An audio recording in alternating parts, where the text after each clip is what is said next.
to talk about the extra stuff in terms of the energy of abundance, prosperity, and wealth in relations to business of yoga and other aspects of our lives. So first and foremost, let me start by saying that um, let's go through the steps for the certification. There are certain, so this is a 200-hour yoga teacher training. This means that the Yoga Alliance lays out certain requirements and we follow those requirements and guidelines. There are contact hours. These are the hours that we get to spend together on Zoom. But there are also non-contact hours, and non-contact hours are the time that you're going to spend on mat to mat, right? Watching the floor, Flow Yoga Posture Clinic, writing down a one-page summary about that. There is a mandatory anatomy section of the training, which is on mat to mat. You will also watch the anatomy videos and write down 1 to 1.5 page report on that, which you learned from the anatomy portion.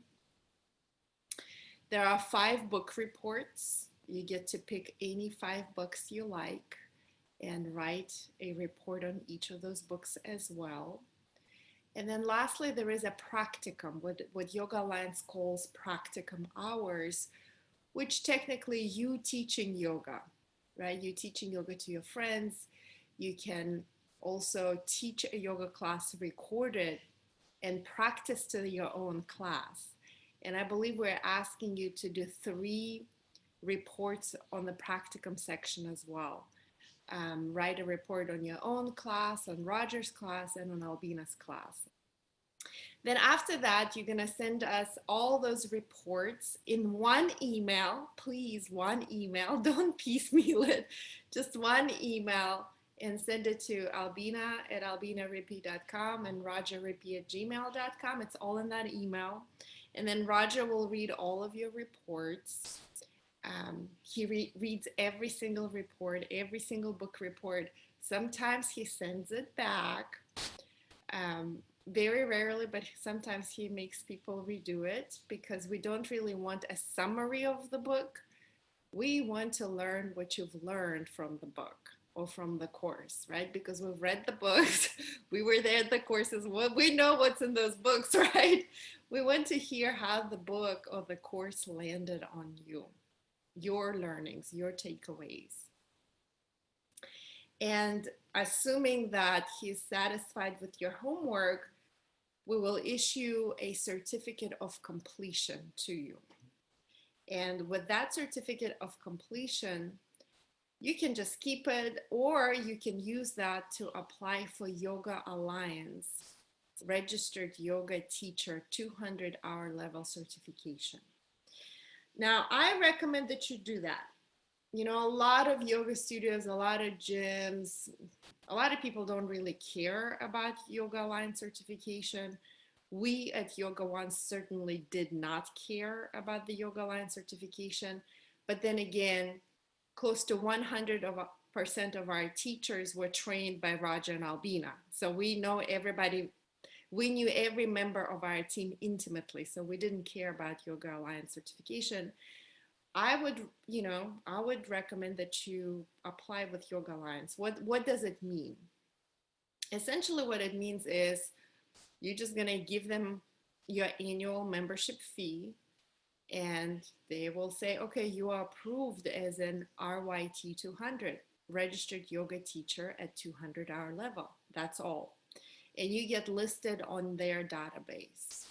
Some people prefer that certificate. I mean, obviously, Roger and I have been, registered with Yoga Alliance for many, many, many years. And by the way, Roger used to be on the board of directors with Yoga Alliance. He was actually one of the people who set out all the, standards for the 200-hour and 300-hour certification. It was so funny because when we sold Yoga One, we had to reapply for 200-hour and 300-hour level. And I was like, it took us like a long time to do all the applications because it's very vigorous. And I'm like, dude, did you have to make it this hard? The requirements are so strenuous now. But the good news is that on your side, all you'll need to do is literally upload the certificate of completion, pay the fee, and then submit a survey like rating us as a yoga school. And we really hope that you'll give us a high rating. Hint, hint. But that's about it. So I recommend that you do it, but you don't have to do it. It's not a requirement. Another thing that I highly recommend is that you get an insurance. You know, the insurance, like a liability insurance, it ranges around, I think it's like $100, around $100 for a yearly coverage. I know that Yoga Alliance offers an insurance for yoga teachers. There are some policies that you can add it to your own, like insurance companies, like if you have a homeowner's insurance or anything like that. There may be a possibility for you to get additional coverage as that. And simply put, in the very unlikely event, if somebody gets hurt in your yoga class, you just want to have an insurance that covers a very unlikely event of a litigation of some sorts of lawsuit or something like that. And also if you go and lead retreats somewhere or you go and teach yoga elsewhere, a lot of times those places will ask for your liability insurance. So it's just a good thing to have. So these are kind of like practical stuff that I highly recommend that you get out of the way as soon as possible after you complete the teacher training. And then my personal recommendation is that you start teaching yoga at every opportunity you get. Invite your friends, invite your neighbors, offer classes on Zoom, you know, even like through church, if you're a member of a church or any sort of gathering, women's group, business women's group, whatever, wherever you are, seek out opportunities to give away this gift, because the more you teach yoga, the better you're going to get at it. It's just practice. You know, repetition is the mother of skill, and the more you teach yoga, the more excited you'll get. It's just that amazing feeling. It's like, I think it's even better than the yoga high that we all get to experience after a really juicy yoga class. It's something about giving from your heart and doing something that you absolutely love and seeing the impact on the people. It's like, anyway, I just love it. I love it. So seek out opportunities to teach yoga as much as possible. And now I'm going to get to talk a little bit about the weird part. I call it the weird part, but the energetic part of the business of yoga as it relates to you stepping into this new beginning as a yoga teacher. Some of you may, you know, spoke about maybe opening your own yoga studios or shifting into a different career altogether. So I'm going to talk about that now.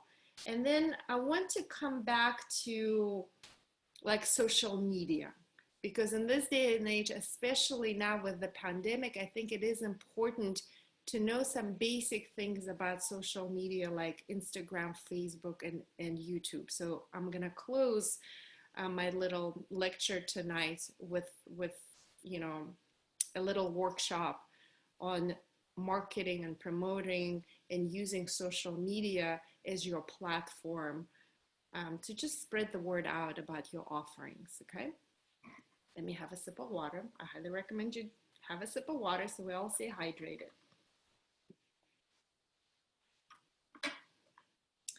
So what I want to say, guys, is that I never teach anything that I haven't experienced myself. You know, it's not like I read a book and then I just recite the book as a course.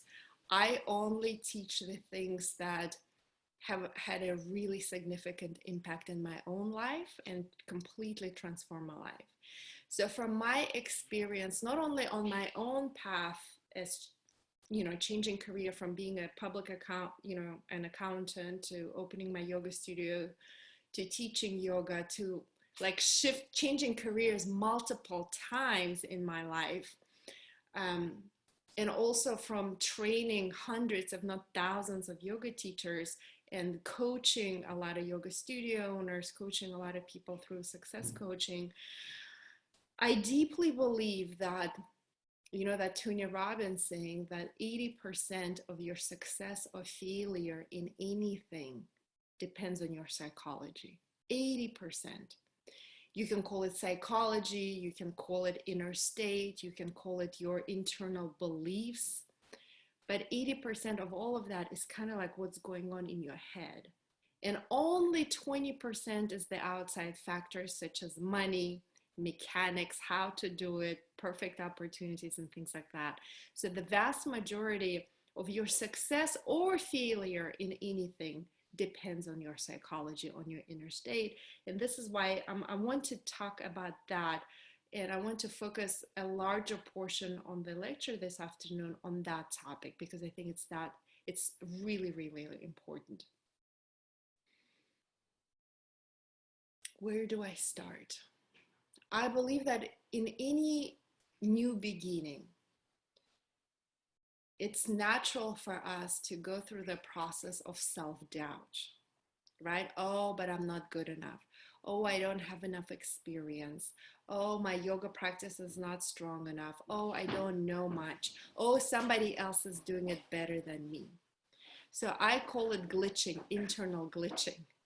And it can be applied not just in the world of teaching yoga, but into anything, starting a new career, starting a new relationship, whatever. I mean, any aspect of life, any area of life, that same kind of thing can be applied there as well.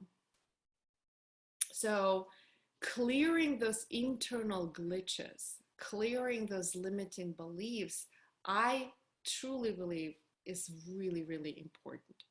So just like we're doing all these processes, these extra processes like the power of I am and unzipping and unplugging, on the energetic level, it is important to clear those limiting beliefs that are the blocks to, that become the blocks to our abundance, prosperity, abundance, blocks to our effortless ease, the blocks to our flow. Are you with me? Give me some hands up so I can see that it's landing on you. And the number one thing that I see people glitch around is, you know, just spreading the word about what you have to offer. You know, Roger and I struggled with that for many, many, many years. And it's just something around marketing, promotion, and selling that a lot of people glitch around. And you add money to that, and then it takes people totally on a downward spiral. So sometimes, and I'm going to talk about the abundant blocks, but it's just incorrect belief. Somehow, well, I'll tell you what, like all the work that I've done around this area, like how I shifted. Because on my personal journey, for a very long time, I really struggled with this inner conflict that I had, and it was very subtle. Somehow I believed that I couldn't be a really successful businesswoman, own a business owner, and do this work of yoga, you know, which is spiritual work, which is energy work, that is a healer's path. Are you with me? So I saw it as inner conflict, and that inner conflict always prevented me from moving forward. And I'm sharing this with you early on your path as a yoga teacher, because I want you to avoid, I mean, I spent 10 years with this inner struggle. And sometimes it still bubbles up, but I did so much work around that. And hopefully next weekend, I'll share with you a process called self-sabotage. That was a very eye-opening experience for me. It's just clearing whatever inner conflict you may have. Some people will think that somehow money is evil, that somehow you have to sacrifice, like as an artist, you could, you know, this idea of a poor artist, right? Or starving artist, right? Somehow we believe it may be societal, it may be inherited legacy from our parents, from our family. Somehow, if you follow your passion, then you're never going to make money. Are you with me? So all of those go hand in hand together, and all of these limiting beliefs they prevent us from fully stepping into our power. And whenever that is playing on the background, like in our head and our psychology and in our state, these incorrect beliefs, we're simply unable to manifest that or make our dreams manifest in reality. So that inner conflict is something that most people are completely unaware. So they think like, well, I'm doing everything. I've done the teacher training. I'm teaching 50 yoga classes a week. How come I'm still struggling with money? Now, remember how I said earlier today that the world of energy is so much more powerful than this physical material world? We think the opposite. We think like, oh, let me just slay, let me just do a bunch of things in this material world, and then like I'm gonna step into abundance. I don't think it's either or. I think it's both and. And the energy part, the psychology part, the inner state part is as important, if not more important, than how much work you'll do in the material world.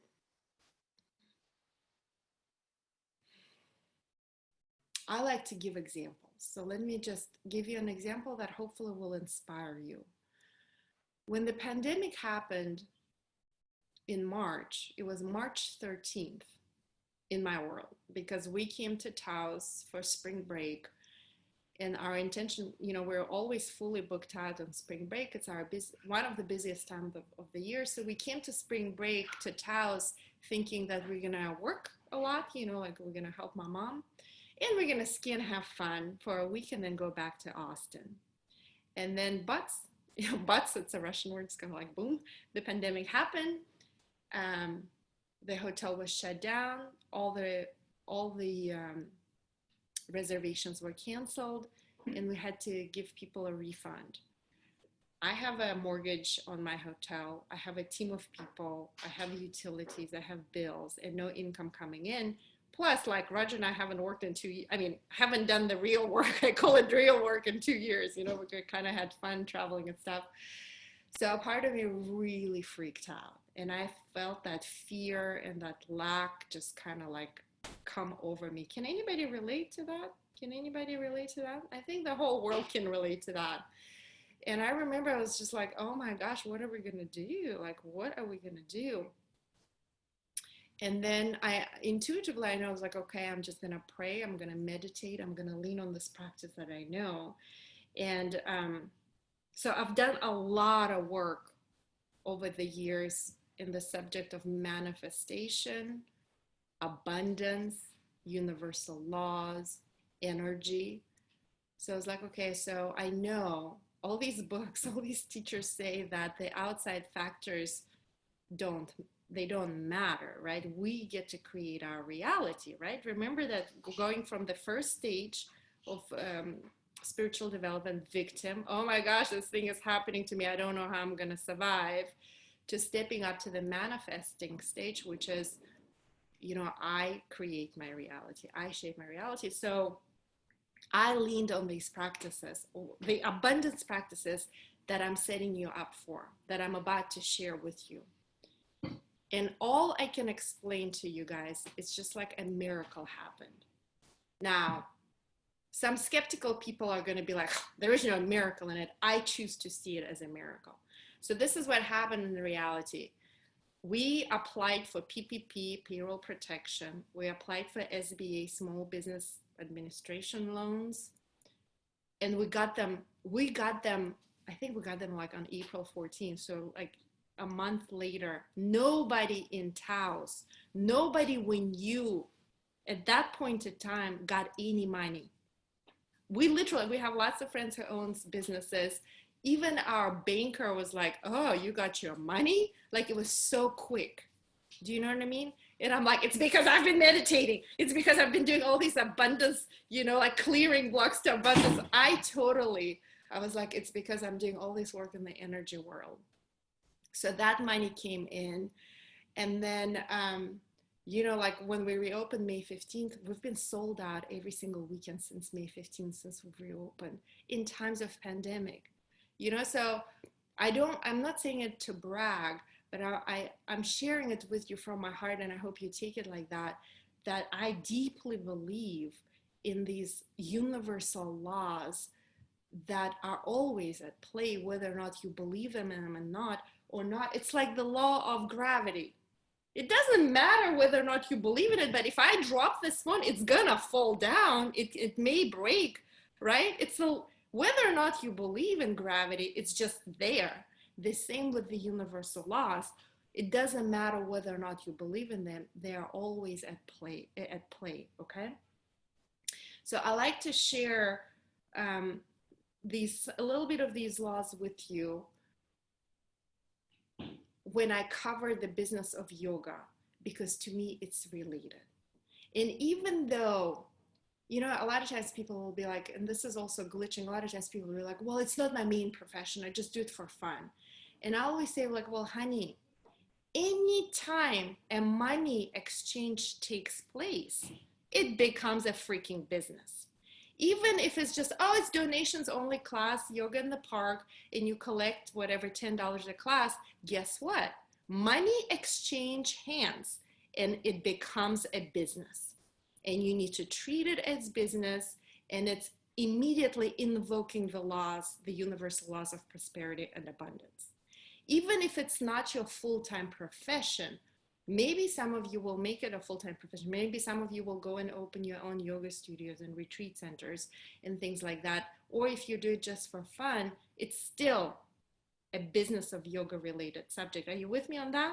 So let's just get that out of the way, because you're going to get paid for teaching yoga, and that automatically makes it a business. Okay. So a long time ago, one of my teachers, Suzanne Conrad, said this once, and it's so like stuck in my head, and I suggest you write it down, is that money follows worth. Money follows worth, as in your self-worth. The reason why I'm making such a huge emphasis of that, you guys, I coach so many yoga studio owners, and one would think if you're going into the business of yoga, you would see it as a business, but the reason why so many yoga studio owners fail is because they don't see it as a business, they see it as a hobby. So when I said to you that I had my internal conflict, I can only make a bunch of money or be the healer. It's either or, black or white. Remember the dichotomy that Roger talked about? When it's either or, it's not a choice, it's like an ultimatum, right? And it took me such a long time. I was like, well, actually, I can do and have and experience whatever I want. The world is my oyster, or Sean would say it's a white canvas. I get to paint whatever it is that I want to paint, right? So it can be all of those things. How I see marketing is that I don't see it as selling at all. I see it as my duty. God has given me so many gifts, natural gift, but also the gifts that I have honed, and I truly honed them over the decades of my life. I have all these skills, I have all these gifts, I have all these talents, I have all this experience. It is my duty to share this with the world. And when I come from that place of serving people and adding massive contribution, I never see it as selling.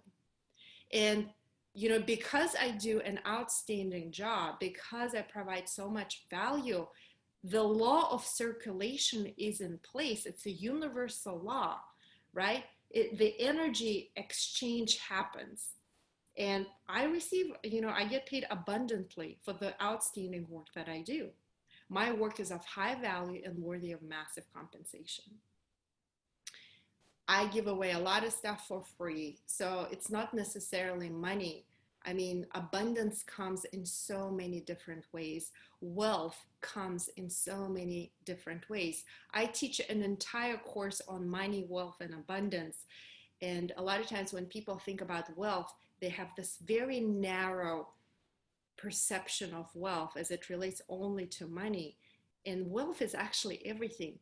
The wealth of health, the wealth of knowledge, the wealth of love, the wealth of abundance, all of those things, it's like multi-dimensional wealth, right? So the law of circulation is always at work. The more you give, the more you receive. The more you give, the more you receive. And guess what? When we teach yoga, we give a lot. We give a lot from our heart. That giving comes from our soul, from so much passion. This is why I'm so adamant. Take a deep breath in, nourish yourself with breath so you can give from a powerful place, and just know that whenever you give, you will automatically receive. It's one of the universal laws. But let me just get to it. I think it was a lengthy enough of a setup. So write down clearing blocks to abundance, or clearing abundance blocks. Now, abundance can be expanded into this multidimensional, multifaceted meaning of wealth, right? Wealth, abundance in everything. So one of the practices that I started doing when the pandemic happened, I think it's Deepak Chopra who says, you cannot experience abundance unless you see abundance in everything surrounding you. Like, you have to see abundance in everything in order to experience abundance. You cannot experience abundance if you don't see abundance. Okay, so in March, we couldn't do anything. So we'd go, everything was shut down. So we'd go on this long hikes in Taos, and I'd look around, and in the springtime, the trees were starting to, like the bloom, the flowers, the leaves started coming out. And I'm like, I'm looking at trees right now. It's impossible to count the leaves on a tree. The tree is so abundant. Are you with me? It's impossible to count the blades of grass out there on the lawn. It's because it's so much abundance. So if you look at nature, if you just go outside and open your eyes, you will start seeing abundance in everything surrounding you. There is abundance everywhere. We are a part of nature. We are abundant. Then how come most of us live in this mentality of lack? Most of us live our lives in total lack. Like, what if I quit my career as a dental hygienist and start a new career? I'm so worried about money. I have the steady paycheck now. What's going to happen when I go on my own? In some way, it's a lack mentality. Do you know what I mean? I'm going to win. Look, my type A super like competitive personality, I used to celebrate that part of me because I am super, I have to win. But now I see it as like, if I have to win, it means that there is like limited resources. Ultimately, that competitiveness is a lack mentality. There is more than enough for everybody. Are you with me? So like whenever I catch myself on that competitive streak, which look, I've achieved a lot in my life because I'm so like driven, so ambitious, but at some point what got you here is not going to get you there to the next level. So my first thing is, recognize abundance in everything. And I'd like to share with you, in this course, we don't have time to go deep into this, but there is this idea that we all have a blueprint. Every single thought that we have or we don't have, every single emotion that we get to experience, the way we see the world, everything in our life is driven by our blueprint. And the blueprint is a set of rules that we all have. Now, the vast majority of us are completely unaware of the rules. And if you start analyzing the rules, I'm willing to bet my right arm is the rules are obnoxious. The rules are extremely hard. So the moment you rewrite your blueprint and you set your own rules, everything changes. So I'm going to just cut to the chase and share with you some of my rules that you can borrow and make your own when it comes to abundance and money. So one of them is anytime I take a deep inhale and I truly enjoy and savor my breath, I get to experience effortless ease and limitless abundance. So the point is, when you create your new blueprint, you create really easy rules. So anytime I take a deep breath, I experience effortless ease and limitless abundance. Do it with me right now. Take a deep breath right now and enjoy it. The moment you take a deep breath, you automatically step into limitless abundance because your breath is abundant and effortless ease. You can take a deep inhale with effortless ease. Now, remember how I said you cannot experience abundance unless you see and recognize abundance. The same with effortless ease. You know, you cannot experience abundance unless you're willing to recognize it in every moment in your life. Taking a deep breath, if you choose to make it your rule, I take a deep breath and right away I experience effortless ease and limitless abundance. So you can borrow that one if you want.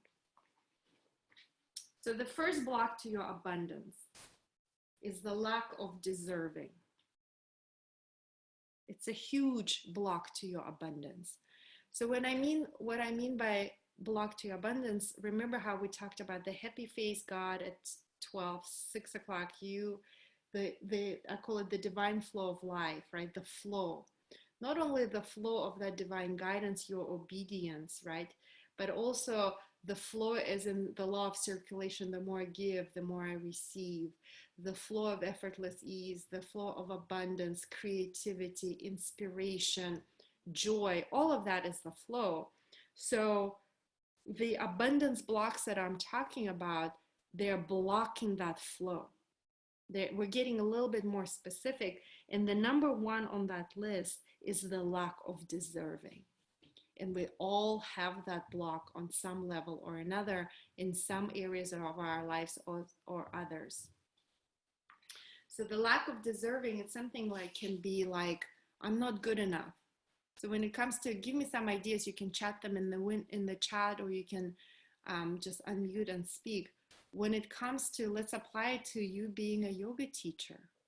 How can the lack of deserving show up as the block to your abundance?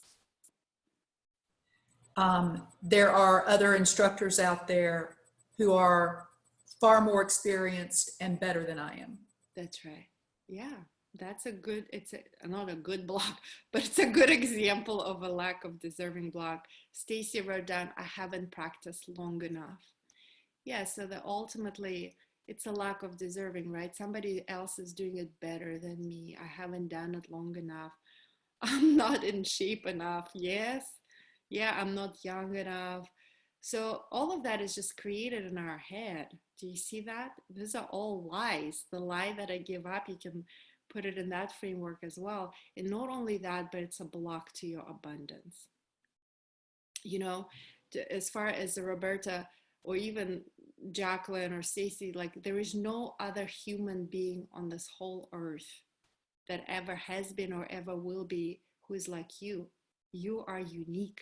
Only you have your fingerprint. Only you are you, right? And again, so that's that lack mentality, as if there is a finite amount of yoga teachers that can be out there. I mean, I don't know, you know, I'll tell you some examples. I like to give examples as much as possible because they make the concepts real to me. So I remember, you know, in a way we were lucky. We opened our yoga studio in 2008. And if you recall, that was a year of an economic crisis, right? It was a very big economic recession. Now we were completely oblivious. We opened the studio and literally 2 weeks later, the market crashed. But we didn't know any other way. So in a way, it was like a blessing. We were like, oh, great. We're like making money. Awesome. We had nothing to compare it with.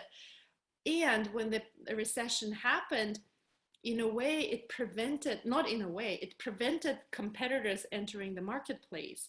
So for a very long time, Yoga One was the only big dog, like the only yoga studio that everybody went to, and we grew like crazy. And then I remember a competitive yoga studio, which we actually helped open. They opened, and a lot of people, like, you know, like a new restaurant opens up, everybody wants to go and check it out. And we started seeing like a lot of people were moving to that yoga studio. There was something new. There were young, pretty girls there. And I was like, dang, they're stealing our yoga students. And I remember Raja, I have to read all these books. I have to do all the seminars 7, 10, 15 times. Raja just woke up like that. He's like, honey, it's not that instead of looking at it as like there is a finite number of yoga students, how about we bring yoga to everybody, and we give an opportunity, we invite people to fall in love with this wonderful practice. So instead of focusing on whatever 50,000, 60,000 yoga students, how about you focus on the whatever 5 million people that live in Houston? And I was like, dang, I never thought about it that way. It's kind of like that, do you know what I mean?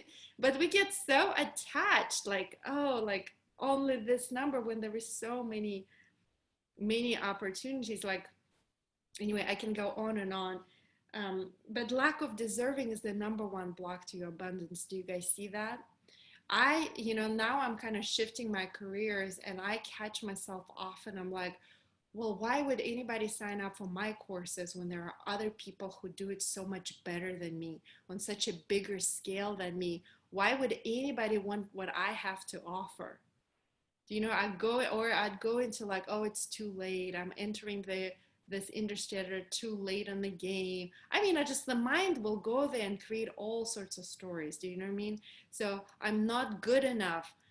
So whenever I catch myself on the thought that is, I'm not good enough, I immediately reframe it, because now I know that that thought is a block to my abundance.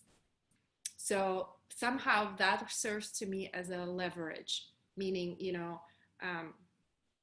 give me a lever big enough and I'll move the earth. So now that I see that, oh, a lack thought is coming up, I'm not enough thought is coming up, let me reframe it, remove it, because if I have that thought, my abundance flow is blocked.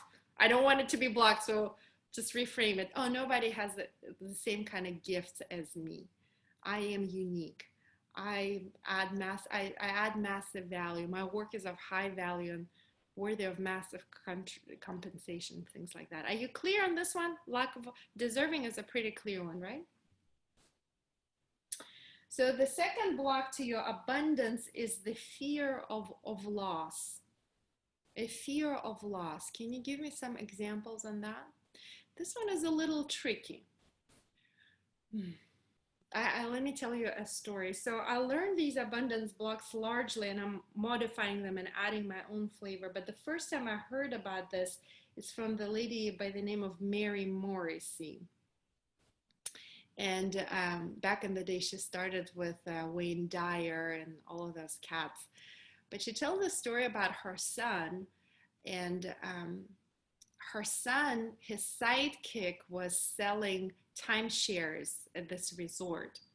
And he was a top salesman for that particular resort. And he was so close, it was like a period of time, like within a certain number of months, you were supposed to sell a certain number of timeshares. And his commission was really close to being 100,000. So he was only missing like $20,000 or something in sales, which was like really small in comparison, but he just could not like go past that little threshold. And it's been a couple of years, and he would always stop just a little bit, just a couple of $1,000s short from that goal of making $100,000 and being the best salesman in the company. And then she tells the story that this coach came into town, and her son wanted to sign up, but the coaching session was like $10,000. It was $10,000 for 1 hour of coaching. And he was like, whatever, that's like a lot of money. And I think we're all going through those stages, right? I just shared with you how I didn't want to pay that energy worker. Was like, oh, I don't know if he's doing anything. It's like, and he charges a lot of money. Now I know that it's also a law of circulation. The more I give, the more I receive. But anyway, that's not the point of the story. And she talked to her son, and she was like, look, you can pay $10,000 right now, get coaching for life, and get $100,000 bonus. Or you can be like super cheap right now and not invest in your own growth and just stay in lack again, not reach your goal, not move to the next level. So he was like, dang it, So he paid $10,000 for 1 hour of coaching. And the guy told him, he was like, well, tell me about your friends.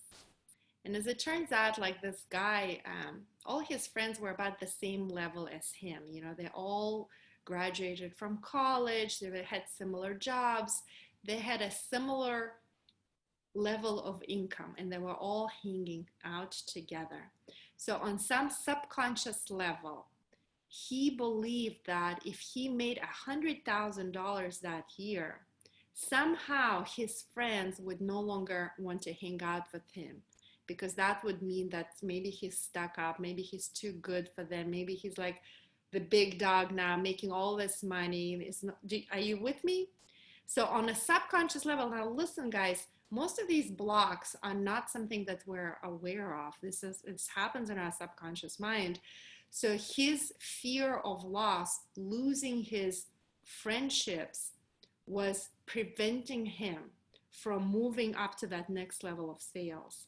Once he saw it, remember how A Course in Miracles says, the moment you bring whatever was in the darkness into the light, you're given everything you need to clear it. Most of it is in the subconscious mind. So once he saw it clearly, guess what? Within 2 weeks, he surpassed that goal and made $100,000 bonus that year. So it's kind of like that.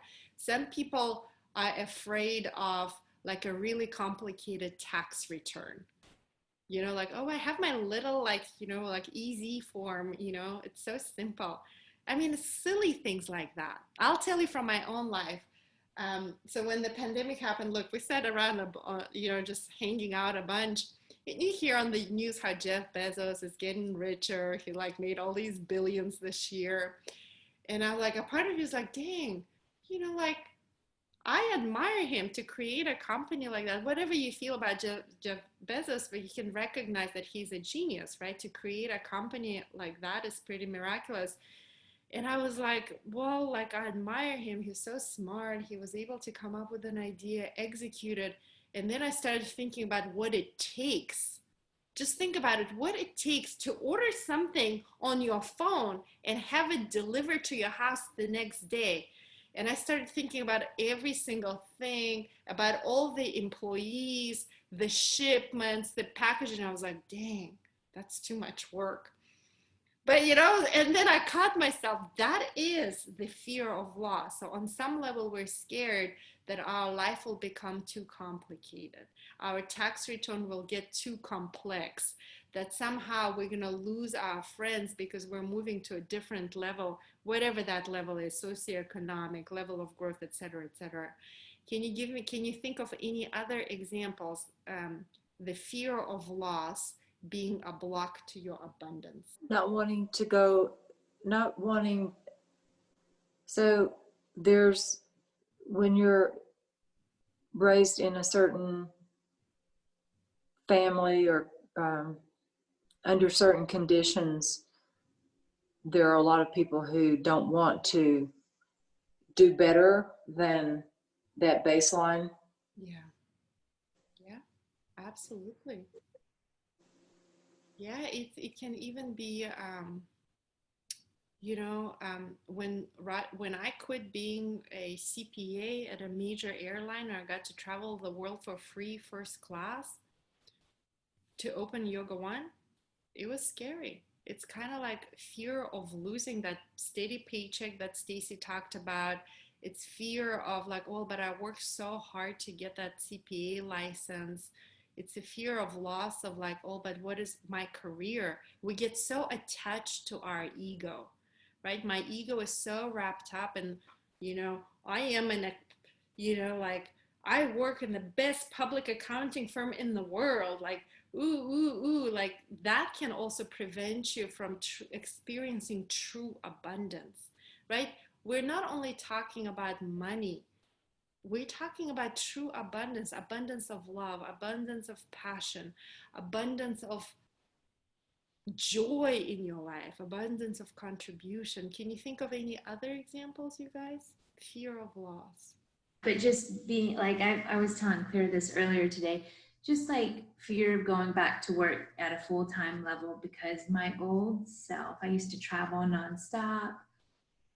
And it was like, I can't have both type of mentality that I'm trying to unblock. Like, oh yes, you can still be a mom and still have a career and still have provide abundance, but I've been stuck in that. And I need Yeah. to let it go.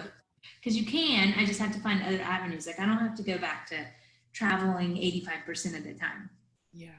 of success, you know, but that was kind of a block. I feel like Absolutely, it is. fear because I mean, I'm just afraid, like I don't want to leave them because it got to that point, you know?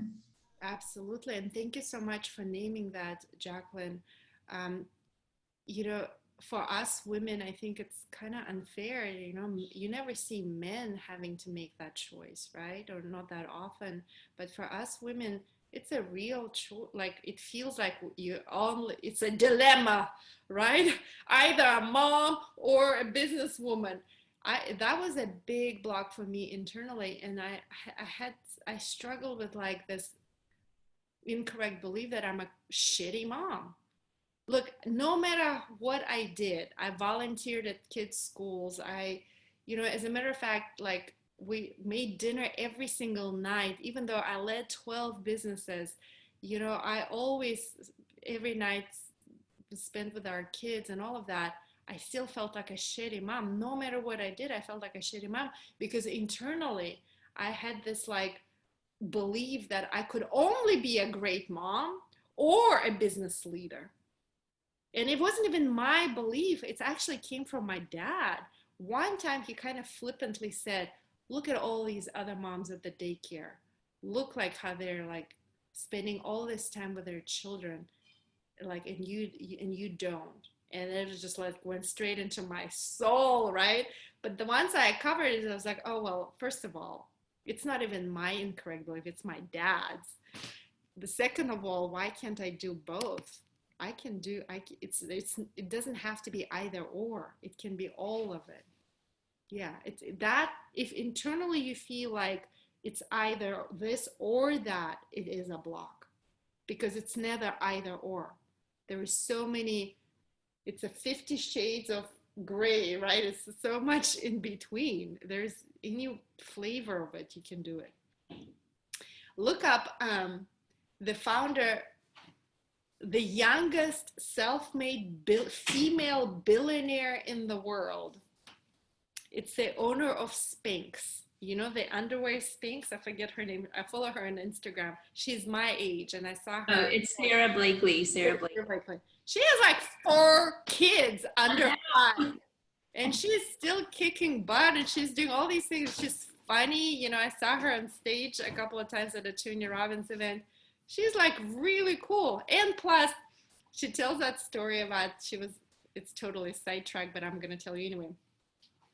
So she's in the YPO, whatever organization where like, business owners get together, they inspire, support each other, et cetera, et cetera.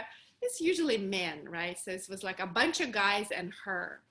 And they were kind of making fun of her. It was like, whatever, Sarah with her underwear. And they were kind of making fun of her and belittling her.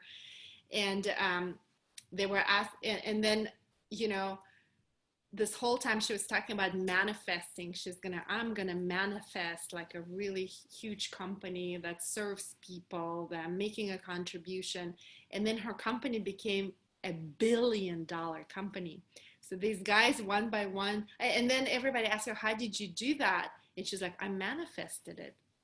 So every one of these guys pulled her aside and he was like, well, can you tell me about this manifesting business that you're talking about? Like, what does it mean, manifesting?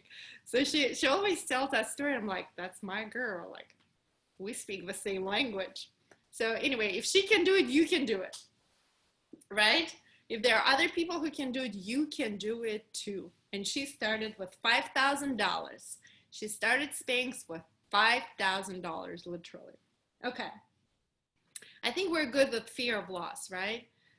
Somehow, if I start a new career, if I start this thing, then I'm gonna lose quality time with my children or whatever, quality time with my husband. I'm gonna lose all this free time. So as long as you believe in that, that's gonna be, what is that saying from Wayne Dyer? when you change the way you look at things, the things that you look at change. So change the way you look at things. So the third block to your abundance is the incorrect belief that there is not enough. There is not enough, and not enough to go around. And I think I gave you an example about a competitive yoga studio. You know, that example when I thought like there is only a finite number of yoga students. That is a great illustration of there is not enough. You believing, like Roberta said, well, there are so many other yoga teachers out there, so much more experience than me, blah, blah, blah. That's also a belief that there is not enough. Do you see that? What else? Can you give me some other examples how it applies to you teaching yoga, you stepping into abundance? The problem is not the lack of resources. The problem is always the lack of resourcefulness. It's never about the lack of resources. It's about the lack of resourcefulness. And guess what? Whenever we go into that mindset, oh, there is not enough, I'm not enough, you automatically go into that place of no resourcefulness. In that state, your brain is literally cannot open up to new ideas. Your brain is shut off from resourcefulness. But the moment you see it for what it is, and you remove it, then you can come up with all the great ideas. Okay, I think this one is pretty, there is not enough, it's pretty self-explanatory, right? This one is really tied into I am not enough. Well, even if I start offering yoga online right now, who's gonna sign up for my classes? I've never taught a real yoga class before. I just graduated from teacher training. I cannot do a handstand, blah, blah, blah, blah, blah, blah, blah. So boring. Change the tape. Put on a new tape at least. Okay, this one is a good one. I mean, not a good one, but it's a big one. Harboring resentment. Harboring resentment is a big one, you guys. And resentment can be, now we're talking about the energetic vibration of things, right? And we're talking about abundance beyond just money. It's abundance of clients, it's abundance of joy, abundance of health, abundance in like expanded meaning of the word. Harboring resentment is a big one. So it's anything from grudge, unforgiveness, resentment. It's all of that is under a big one. We all of us have so much resentment, and most of us are not even aware, right? So it can be anything from like holding a grudge because somebody said something about you 10 years ago to like anybody who's even hurt you and caused you real pain. Holding on to resentment is blocking your abundance flow. So if you are not willing to forgive and let go, you know, sometimes you're like, we feel so righteous about our resentment and grudge and unforgiveness, and we're not willing to let it go. Maybe looking at it through the lens that it is a giant block to your abundance flow can be that little thing that will push you over the edge. So we've covered a lot of different techniques to let go of resentment, forgive and let go. Anything from Ho'oponopono to Brahma Viharas. Brahma Viharas is the noble practices that come from Buddhism. Loving kindness, metta meditation is a really good, may you be happy, may you be healthy. If you're interested in that, I think on my website you can download the course Brahma Viharas. There is the whole meditation teacher training that we do. We go really deep into Brahma Viharas. You can even just search YouTube for loving kindness metta meditation. That's Brahma Vihara. But Ho'oponopono is really strong and powerful. Another way you can work with that is EFT on forgiveness. I have it on my Instagram channel and on my YouTube. You literally, because most of us, look, we're not even aware that we're holding on to the resentment. Like we did the process on Roberta. Did we do it on this teacher training? Unzipping? So it's like she wasn't even aware she was holding on to the grudge, right? We're not aware. So it's doing that deeper work that delivers massive results. And EFT, doing tapping on forgiveness, is a very powerful way to let go of that resentment and grudge. Do you see how the resentment is a block to your abundance? It's a universal law kind of thing, right? It's literally vibrationally, let me explain it in a different way. It takes energy to hold on to resentment. A part of you is not even aware that some of your energy is going towards that grudge. It's sustaining it and holding on to that grudge. For some of us, it's a lot of our energy. You know, I mean, my dad is full of resentment. He hasn't talked to me in like 5-7 years. I don't know what he's mad about, but I've went to Kazakhstan to hang out with him. I call him, I text him, he doesn't answer. Like, I know that he's resentful, he's holding a grudge, but I have no idea. But I know, I can see it. It's just so, it takes up so much energy. And when you're holding on to that kind of resentment for decades, imagine the repercussion on your health, on your well-being, on your life in general. I'm not even talking about financial and material wealth, although it's a huge block to your financial abundance. Why I was talking about that? But anyway, so you forgive you forgive for you. Do you know what I mean? So now I'm totally cool with it. I've done everything with my dad. Like if he doesn't want to forgive, I'm good.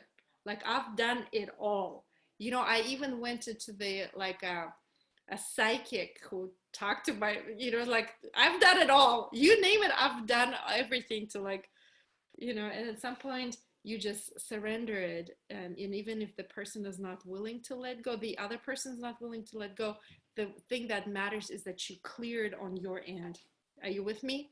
You cleared in your own energetic vibration, regardless of the other person, so that you can step into the flow of abundance.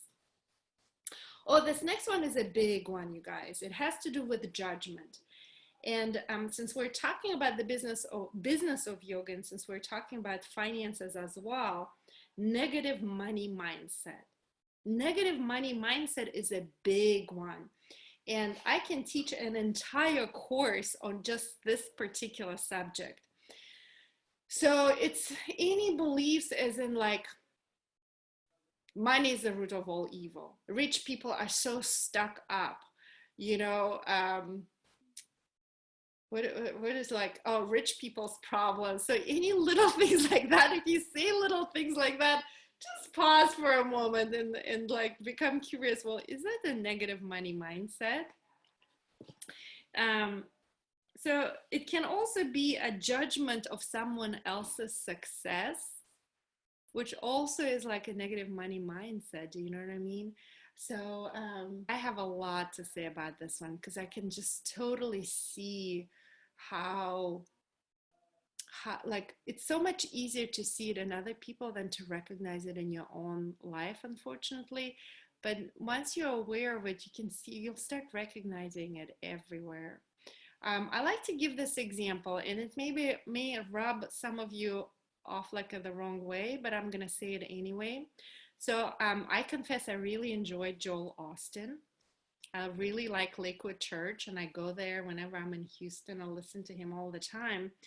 When I walk into his church, I am inspired because it takes a lot to build that kind of following, to inspire and touch so many people's lives. And I also know that a lot of people hate him because he's a rich pastor. So consider that the fact that hate and judgment around his wealth is a block to your own abundance and prosperity. You may not like this person. And the funny part is that a lot of people hate his guts, even though they've never heard one of his, not even one of his sermons, or haven't been to his church even once. And I'm like, how can you hate somebody if you've never even listened to what this person has to offer? It's just my opinion. I don't know.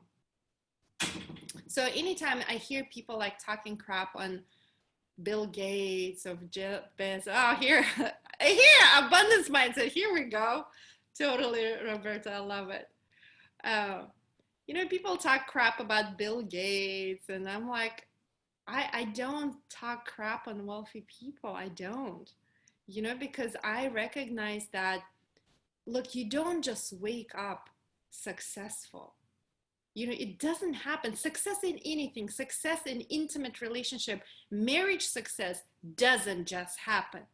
Business success doesn't just happen. Success as a yoga teacher doesn't just happen. It takes success as a lawyer doesn't just happen. You don't just wake up like and start teaching at Equinox like Alyssa. It takes a tremendous amount of work, effort, discipline, you know? So I don't talk crap about people, period, because like I know that it's a block to my abundance. But I used to. There's so much crap talking in the yoga world. It's unbelievable.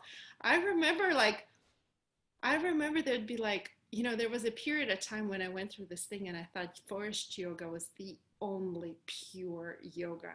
Everything else was just like, whatever. These people don't know.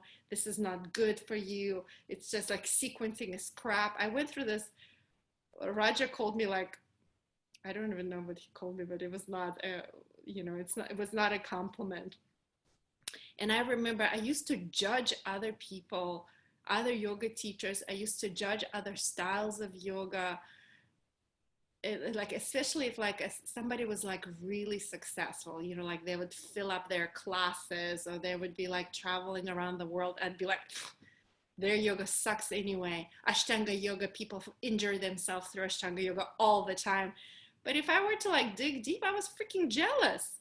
I was jealous of this person having that kind of success because somehow I felt like, well, I have so much to offer. How come like I don't experience that kind of success? And if you were to dig, if you are 100%, I mean, honest with yourself, does that judgment comes from jealousy, you feeling like you're not good enough? Do you know what I mean? So whenever next time you say stuff about wealthy people, negative money mindset, maybe like take a deep breath and just like ponder what that means. So there's can be so much stuff. Like Alyssa can probably quote that passage from the Bible about it's easier for a camel to go, what is it, than the rich man to go to heaven. What's that? You don't know? You know, like even, I mean, there's just so much. I'll tell you, coming from Kazakhstan, I was actually shocked how much negative money mindset here in America around wealth. And it's so puzzling to me because it is the richest country in the world. Somehow people here think that being wealthy is evil or something like that. There's so much judgment around wealth. I don't know. It doesn't make sense for me. So it's one of the things that I'm curious about. Are you with me? Am I making sense to you at all? Okay. So just know that negative money mindset is a block to your abundance. It's a block to your abundance. So if you say, so if you pass on a judgment on someone's success or their wealth, just know that you're just hurting yourself. Okay. And it can be abundance in any sense of the word, in any meaning of the word. Okay, so the next block to your abundance is focusing. Is this interesting to you guys? Now, this is a fascinating topic to me personally. That's why I share it with you. So the next block to your abundance is focus on what's missing. Focus on what's missing. Now, it's a human condition, you guys. It's a human condition. We all tend to focus on what's missing instead of celebrating what we already have. And if you notice in my yoga classes, I often say, celebrate what you can do instead of focusing on the things that you cannot do. Because what I see on the yoga mat is a lot of times people would come to my class, and I promise I teach advanced poses, but I also give you lots of variations, right? Today we did Bird of Paradise. I gave you many different variations for the pose, but I see people who look at those like really full expression of the poses, really advanced poses, they get frustrated, they roll their mats and they leave because they say, I can't do anything in this class. And that is just not true. It is not true. There is something that you can do. Even if you're just sitting and breathing, you're still doing something really great for yourself, which Sean is so gracefully demonstrating every time we practice in the morning. Yeah. So focusing on what you already have, focusing on what you can do is a big shift, because we tend to focus on what we don't have. I'm going to tell you a really simple example, just to illustrate the human condition. So when Roger and I led our yoga studios, we had a team of 150 yoga teachers. And twice a year, we'd have mandatory all hands on deck team meetings. It was important for us to be aligned, to deliver a message, to just connect with each other so that we can move in the same direction powerfully. And let's say out of 150 people, let's say 135 would show up, and it would be a great party. Have so much fun and connect and all of that. And guess what? Raj and I would go home and focus on the 25 people that weren't there. Has anybody done that ever before? You go and have a party with your girlfriends and you invite everybody, and then you focus on the ones, like on one who did not show up. Are you with me? Do you do that? Am I the only one? Yeah, so we tend to focus on what's missing instead of celebrating what we have. And give me another example. Give me some examples in the chat window, because we do that so often, you guys. Focusing on what's missing is a big block to our abundance. I mean, we do it every single day, you guys. It's such a big part of our lives. I mean, this is a part of human condition, and we only get to rewire our brain when we consciously choose to direct our brain on something else. I think that we do it when we label things. We label people as maybe narcissistic or selfish or critical, and so we're looking at what's wrong, what we judge as wrong, rather than what's right with the people that come across our path, because there's always something really interesting about someone, or unique. What are those things that that we can appreciate about people? Yes, that's a really good one, Sean. Thank you for that. Yeah, and we do that all the time, even in our intimate relationships. Since we just finished our the Art of Love course with Roger, what we were saying is like we tend to stack, right? Even in our intimate relationship, we tend to focus on the parts, the qualities in our partner that we like less, right? And we stack. Oh my gosh, he never closes the toilet lid, or he never closes the tube on the toothpaste. And I mean, we know with a little, oh, he's so disorganized. We do all these little things. And then at some point we stack so much negative. We focus on those parts. I mean, we all have the parts of us that are, less perfect, instead of just celebrating all the great qualities in each other. We all do that. I mean, hey, let's be honest with this teacher training. I mean, Roger and I teach. Our smallest yoga teacher training ever was like 25 people, the smallest. And we usually, our teacher trainings are between 55 to 60 people. So it's now 8 of you in this class. And I was like, oh, I don't know. I don't know. I mean, I'll be honest with you. We didn't know. Roger wanted to cancel. Instead of like focusing on you guys who are right here, who've signed up for the class, we were focusing on what's missing instead of truly celebrating what's right in front of us.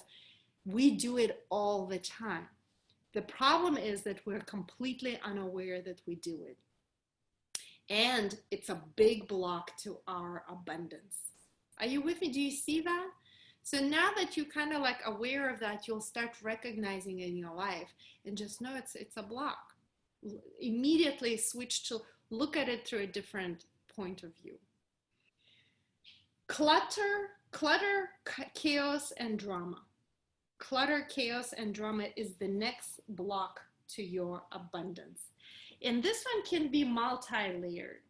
So anything from like having your house being totally cluttered and your wallet being like full of old receipts just shoved in there, and your kitchen pantry being total mess, to like just your love for drama and gossip. So it's a big range, do you see? All of that clutter, chaos, and drama is a block to your abundance. Drama, Stacy, drama. So when I teach my abundance courses, I say anything from go ahead and tonight organize your wallet. Get rid of all those old receipts, throw them away, take your phone. I promise you, you don't need 55 selfies, the same selfies of yourself. You can keep 3, delete the next 52 other selfies that you took. Anything from like clearing out your contacts in your phone, you know, like that ex-boyfriend that you haven't talked to in 20 years, I promise you, you're never gonna call him. So you might as well delete his number from your phone. I mean, I'm kind of being silly, but like clearing your phone, organizing your wallet, go through your closet, throw away old stuff that you haven't worn in 10 years, but somehow you're holding on to that. It's time to let it go. And this actually invokes another universal law. So I'm kind of weaving in a different thing, which is the vacuum law of prosperity. It goes hand in hand. Like all of these are interrelated, but let me just take a little detour to tell you about the vacuum law of prosperity. This law can be applied to money. It can be applied to your love life. It can be applied to you starting a new project, a new business, etc., all the aspects of your life. And the law goes like this. Mother Nature abhors, is that how you pronounce the vacuum? In other words, vacuum does not exist in nature. Even in a lab, when scientists, you know, for different experiments, they create a vacuum, even within that artificially created vacuum, there are still particles. It's, in other words, it's not 100% vacuum because there is no such thing as a vacuum. In simple terms, if you're in the woods and a tree falls down, eventually there'll be a new tree, new growth in that place. Are you with me? So the vacuum law of prosperity, as it applies to, let me just illustrate different areas of your life. I'll be honest with you. When I was younger, I was really less wise as I am now. And I remember I would date a guy and I knew this was not the guy, but like, I didn't want to be bored. I didn't want to be lonely. So I remember telling myself, oh, I'll just date this guy until I meet the guy. But that is completely opposite of the vacuum law of prosperity. I didn't know that I wasn't going to meet the guy as long as I was dating this guy. Are you with me? So you cannot create anything new in your life until you create space for it. So when you organize your closet, when you throw away those old receipts, when you clean your phone, you're creating space for something new. In this teacher training, believe it or not, you are ripping out your old limiting beliefs. Can you recognize that? That you're ripping out your old limiting beliefs. Just know that something new will come in that place. What we're encouraging you through this manifesting work, et cetera, what we're encouraging you to do is actually consciously make a choice what you want to create in your life. Are you with me? So let's say, like Sean, you're going through a divorce, right? In a big way, your life is kind of fell apart, right? There's a big part of your life is just ripped apart. The parts of your life just are no longer there.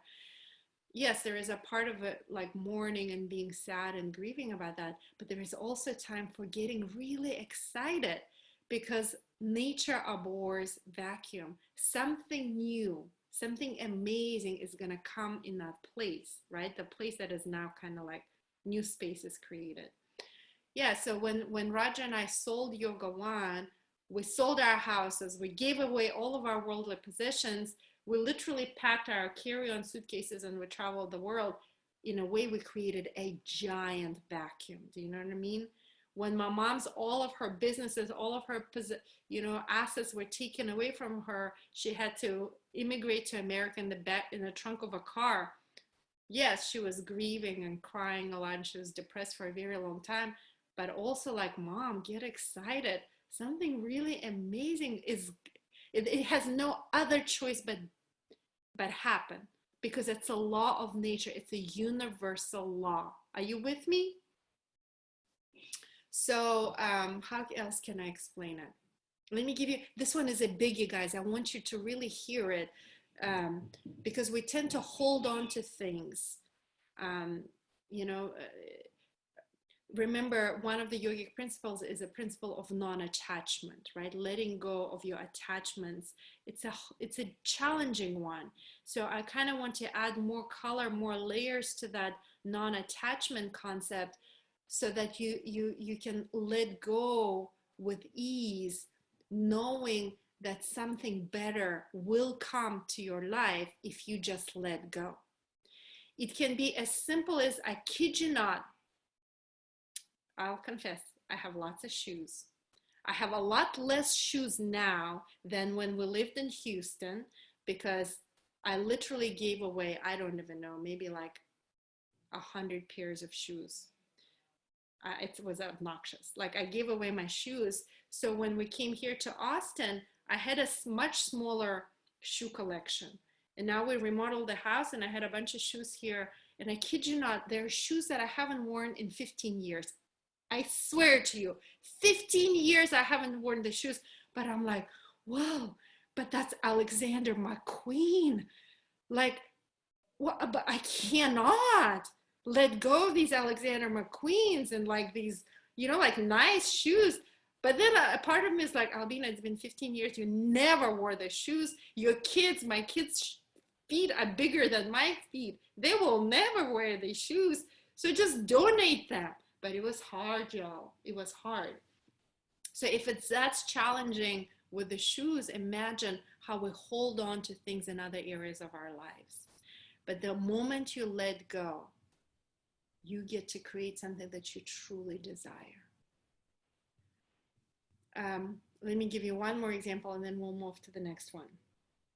So when we started Yoga One, Raja was financing. He was still a lawyer, so he was financing the deal. I quit my job at Continental Airlines. It was hard to let go because we traveled the world first class for free, but I was like, well, I feel this pull towards yoga, so I quit. But I held on to my CPA license. And if you're having, to maintain your status as a CPA, every year you have to do continuing education hours and you have to pay fees to the State Board of Accounting.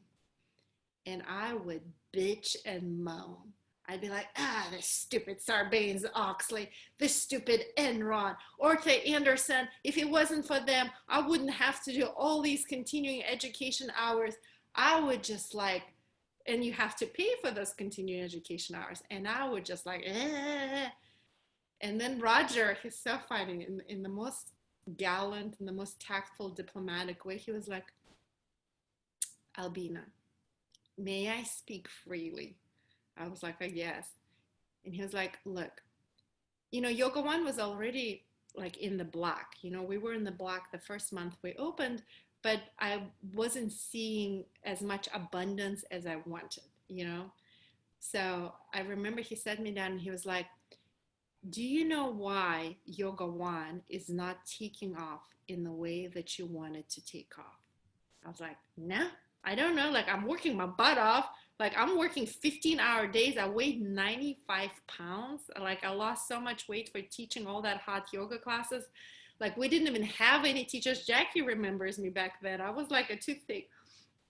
And he's like, the reason why Yoga One is not taking off the way you want it to take off is because you're holding on to your CPA license. And every part of me was like, fuck you. I don't see you giving up your law license. I was like, do you know how hard I worked? Like, do you know finance degree, accounting? You saw me studying for the stupid CPA exam. I worked in the best accounting for like attachment, right? And I was like, whatever. I was so mad at him for saying that. And then a couple of days passed and I was like, he's right.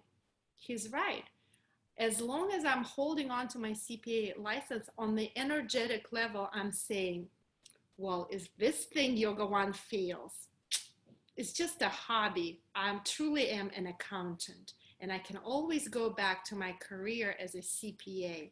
So on the energetic level, I was not 100% committed. A part of me had a backup plan, and that CPA license was signifying my backup plan. The fact that I'm not 100% committed to Yoga One. And do you know what? When I let go of my CPA license, I put it on inactive. By the way, it's been 13 years now. I haven't gone back to my CPA license, but literally shortly after I put my CPA license on hold, Yoga One started expanding and growing. A skeptical person can say, oh, it started growing because of X, Y, and Z, but on the energetic level, I truly believe it was because I fully committed to my business rather than to holding on to my CPA license. Do you see how I invoked the vacuum law of prosperity by letting go of my CPA license? I created space on the energetic level for my business to grow into. Give me some jazz hands if you're with me. So clutter, chaos, drama. Drama is more like the chaos and clutter on the like energetic level, right? Drama meaning, gossiping, just creating drama. I think we all know what creating drama. I confess sometimes I'll look for drama. I kind of get a payoff from just acting crazy and stuff I do. And then I see my children, total drama queens, So just know that drama, all that emotional charge is a block to your abundance. Do you have any questions about this one? I think so. Okay. So the last block to your abundance that I'll share is living in a get mindset. Living in a get mindset. So I'm going to get something in return for whatever it is that I'm doing or giving. Now, I need you to understand, I just a few minutes ago, I spoke about the universal, like the law of circulation, right? The moment you give something, you automatically turn on the wheels of receiving. That's a universal law that is also very tied into the vacuum law of prosperity law. The moment you give something, there can be no other way you're gonna receive something in return. Now there are layers to these blocks. There are layers to this law. So I'm gonna speak as quickly as I can. Let's go back to those fancy shoes, right? Those Alexander McQueen shoes. Now I can sell those shoes. I can probably get like maybe $150 for those shoes as a designer shoes. In a way, if I sell the shoes that I no longer want for $150, the universe says you gave the shoes, you got $150. This is it. You got an exchange, we're done here. As opposed to, I give the shoes to somebody with small feet who will truly appreciate the shoes and they will truly enjoy them. And I just give them the shoes. In a way, I'm leaving it open-ended for the universe to fulfill on the vacuum law of prosperity. Are you with me? I'm gonna get so much more than just $150. Are you with me? So when I say go and teach yoga, when you teach yoga, you give a gift from your heart, you are automatically invoking the law of circulation. You're going to receive so much more in return. Are you with me? So living in a get mindset is the opposite, is when we give something and we expect to get something in return. It's horse trading. It's not truly giving. Do you see the difference? Give me some examples of living in a get mindset. It's like a transactional, right? It's a transactional thing. And people can usually feel that. People can feel that transactional thing when it's going on. It can be anything from, like, if a man takes you out to dinner, sometimes there can be an expectation of something in return. Are you with me? It can be something like that, or it can be, you know, we had people on our team who we knew were very transactional, and we just didn't want those kind of people on our team, even though they did a really exceptional job, because that transactional nature thing is just feels weird. It feels off. Are you with me? So if you are giving something and you expect something in return, just know that's a block to your abundance, as opposed to giving from your heart, giving freely, giving so much more than anybody could ever expect in return, without expecting anything in return. Okay. So this is all I have about the blocks to your abundance. Let me check in with you. How is this landing on you? Now, I teach this content in the context of business of yoga because it has to do with money on some level, but do you see that it's so much more than just money? It can be literally applied to all the areas of your life. And, you know, in the world of yoga, sometimes we can get caught up in the number of students, and we can get really competitive when it comes to students. I'm going to confess, you know, so Roger and I used to teach Monday night, he used to teach Tuesday night. And we just made a decision that on Tuesday nights, we really wanted to be with our children. As a matter of fact, Monday night was the only night that we were willing to work at night and have the rest of the week we spend with the kids or with each other. Because Monday night is the busiest night. And I remember, if you remember the Midtown studio, anyone who went to Yoga One, I would teach the 6:15 sonic hot in the hot room, and he would teach whatever 6 or 6:30 flow across the hall. And I didn't know this. He just confessed to that literally like last week. He's like, well, remember that time when we both taught on Monday nights, and apparently he would get so like worked up if I had more students than him. Even though we're like husband and wife, we both own Yoga One, apparently there was like this little competition going on between us.